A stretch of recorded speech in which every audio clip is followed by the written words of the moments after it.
രേണു സുധി ശരിക്കും പറഞ്ഞാൽ പ്ലാൻ ചെയ്ത് എന്തോ സ്ക്രിപ്റ്റ് ചെയ്ത് ബിഗ് ബോസ് ഹൗസിലേക്ക് കയറിയതാണ്. ഇപ്പോൾ ഞാൻ ഷൂട്ട് ചെയ്യുന്ന സമയത്ത് ഒരു 5 മിനിറ്റ് ആയിട്ടേ ഉള്ളൂ രേണു സുധിയുടെ ഓൺ പേജിലും അതുപോലെ രേണു സുധിയുടെ ഫാൻ പേജുകളിലും ഇപ്പോൾ അപ്ലോഡ് ചെയ്തൊരു വീഡിയോ ഉണ്ട്.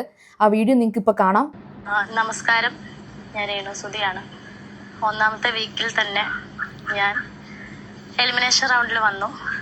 അപ്പം എന്നെ സ്നേഹിക്കുന്ന, എൻ്റെ ഫാമിലിയെ സ്നേഹിക്കുന്ന, സുചേട്ടനെ സ്നേഹിക്കുന്ന ഓരോരുത്തരുടെയും വിലയേറിയ വോട്ടുണ്ടെങ്കിൽ മാത്രമേ എനിക്ക് ഈ ഗെയിമിൽ മുന്നോട്ട് പോകാൻ സാധിക്കത്തുള്ളൂ. നിങ്ങൾക്ക് നിങ്ങളുടെ ഇഷ്ടപ്രകാരമുള്ള പെർഫോമൻസ് ചെയ്യാൻ സാധിക്കത്തുള്ളൂ. എല്ലാവരും ഈ വീഡിയോ പ്രകാരം രേണു സുധി ഫസ്റ്റ് വീക്കിൽ തന്നെ എവിക്റ്റ് ആകും, നോമിനേറ്റ് ആകും എന്ന് രേണു സുധി അറിയുന്നുണ്ട്. അപ്പോൾ എന്തോ ഇത് മുൻകൂട്ടി എടുത്തു വെക്കാൻ എന്തുകൊണ്ട് രേണു സുധി മുൻകൂട്ടി എടുത്തു വെച്ചു? അപ്പോൾ ഇനി ഓരോ ആഴ്ചയിലും ഇതിനക്ക് ഓൾറെഡി പ്ലാൻ ചെയ്ത് ബിഗ് ബോസിലേക്ക് ഇല്ല എന്നൊരു 1000 തവണ പറഞ്ഞ വ്യക്തിയാണ് രേണു സുധി.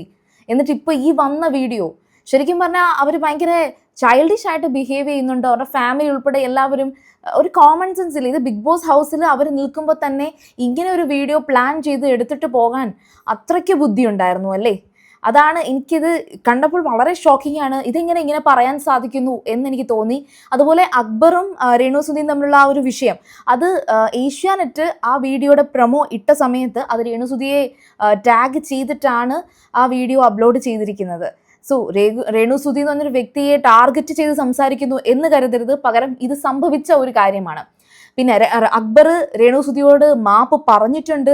അതിനുശേഷം ആ ഒരു ഗെയിം അവിടെ കഴിഞ്ഞു. കാരണം എന്ന് വെച്ചാൽ അത് ബിഗ് ബോസ് ഹൗസ് പറഞ്ഞത് കൊണ്ടൊരു ടാസ്കിൽ പറഞ്ഞ പേരാണ്. ആ പേര് പറയാൻ പാടില്ല, അത് അക്ബറിന്റെ തെറ്റാണ്. അത് കേട്ടതിന്റെ പേരിൽ രേണു സുധിക്ക് പോയി ചോദിക്കാനുള്ള അർഹതയുണ്ട്, ചോദിക്കാം. അതിനുശേഷം അക്ബർ ക്ഷമ പറഞ്ഞതിന്റെ പേരിൽ അത് സോൾവ് ആയി എന്നൊന്നും ഞാനും പറയുന്നില്ല.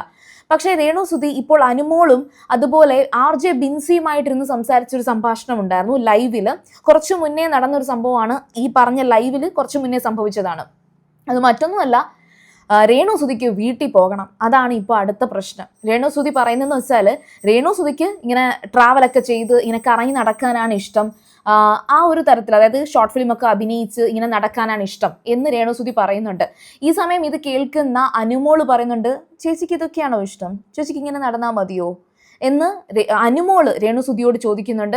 തൊട്ടടുത്തിരിക്കുന്ന ബിൻസി അപ്പോൾ പറയുന്നുണ്ട്, അല്ല ഇതൊന്നും അല്ല കാര്യം, രേണു ചേച്ചിക്ക് 2 മക്കളെയും ഭയങ്കരമായിട്ട് മിസ് ചെയ്യുന്നുണ്ട് അല്ലേ എന്നൊക്കെ ഇങ്ങനെ ചോദിക്കുന്നു. അപ്പോൾ രേണു എഗെയിൻ മറുപടി പറയുന്നത്, അതേ മിസ് ചെയ്യുന്നുണ്ട്, എനിക്ക് ഇങ്ങനെ ഒന്നും ഇരിക്കുന്നത് ഇഷ്ടമല്ല എന്നുള്ള രീതിയിലാണ് രേണു പറയുന്നത്. ശരിക്കും പറഞ്ഞാൽ രേണു എങ്ങനെ ബിഗ് ബോസിൽ കയറി എന്നെനിക്ക് അറിയത്തില്ല. രേണു സുധി ഓൾമോസ്റ്റ് എല്ലാവരും പറഞ്ഞതുപോലെ ഹേറ്റേഴ്സ് ആണ് രേണു സുധിയെ ബിഗ് ബോസ് ഹൗസിൽ ഇപ്പോൾ എത്തിച്ചിരിക്കുന്നത്. ഒരു കാരണവശാലും രേണു എന്ന് പറഞ്ഞൊരു വ്യക്തിയെ ഇങ്ങനൊരു പ്രശ്നം ഇല്ലായിരുന്നുവെങ്കിൽ ബിഗ് ബോസിലേക്ക് എടുക്കേണ്ട കാര്യം ഉണ്ടായിരുന്നില്ല. ഇത്രയും വലിയ പ്രശ്നങ്ങൾ ബിഗ് ബോസ് ഹൗസിന് മുകളിലും പുറത്ത് സോഷ്യൽ മീഡിയയിൽ നടന്നതുകൊണ്ട് തന്നെയാണ് ബിഗ് ബോസിലേക്ക് രേണു സുധി എത്തിയത്. പക്ഷേ ഇതൊരു സ്ക്രിപ്റ്റഡ് ആണോ, പ്ലാൻഡ് ആണോ? കാരണം രേണു സുധി ബിഗ് ബോസ് ഹൗസിലുള്ളപ്പോൾ ഇങ്ങനെ ഒരു വീഡിയോ, വോട്ട് ചെയ്യണം, ഫസ്റ്റ് വീക്കിൽ ഞാൻ നോമിനേറ്റ് ആയി എനിക്ക് വോട്ട് ചെയ്യണം എന്ന് പറഞ്ഞൊരു വീഡിയോ എടുക്കാൻ പാകത്തിനുള്ള ഒരു ക്ലെവർ മൂവ്, അത് നമ്മുടെ രേണു സുധി എങ്ങനെ സാധിച്ചെടുത്തു എന്നുള്ളതാണ്.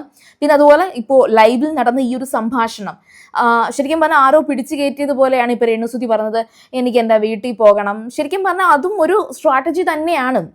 അവിടെ ഇരുന്നു കൊണ്ട് രേണു സുധി കംപ്ലീറ്റ്ലി പറയാൻ ഉദ്ദേശിക്കുന്നത് മുഴുവൻ പുറത്ത് നടന്ന പ്രശ്നങ്ങളെ റിലേറ്റ് ചെയ്തിട്ടുള്ള കാര്യങ്ങളാണ്. ഇപ്പോൾ മക്കളെ ഇഷ്ടമുണ്ട് എന്ന് പറയുന്നത് ഒരു ആക്ടിങ് ആണെന്ന് പറയുന്നില്ല, അങ്ങനെ കൺസിഡർ ചെയ്യാൻ കഴിയില്ല. പക്ഷേ 2 മക്കളെക്കുറിച്ചും ഫാമിലിയെക്കുറിച്ചും ഉത്തരവാദിത്തത്തെക്കുറിച്ചും അതുപോലെ രേണു സുധി ആക്ടിങ്ങിന് കാണിക്കുന്ന പാഷനെ കുറിച്ചും ഒക്കെയാണ് ബിഗ് ബോസ് ഹൗസിൽ കാണിക്കുന്നത്.